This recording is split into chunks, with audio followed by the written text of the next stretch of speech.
Time हो गया ना। तुम? आप मुझे देख के इतना हैरान क्यों हो रहे हैं? ओ हाँ, आपकी मिसेज आई थी। मैं सो रही थी ना, तो अचानक दरवाजे पे दस्तक हुई।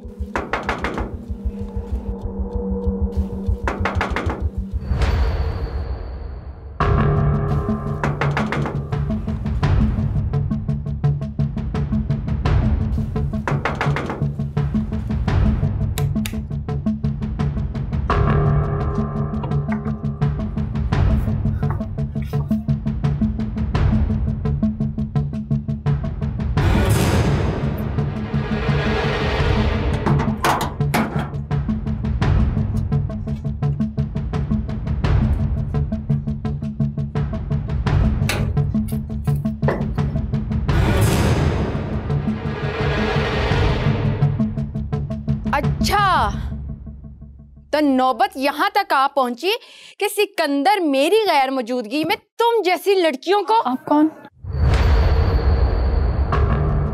मैं कौन?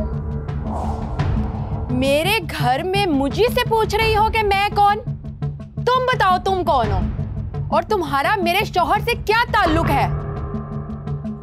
आप कुछ गलत समझ रही हैं। मैंने लाहौर जाना था और 12 बजे की मेरी ट्रेन छूट गई है। कुछ लोग मुझे मारना चाहते थे।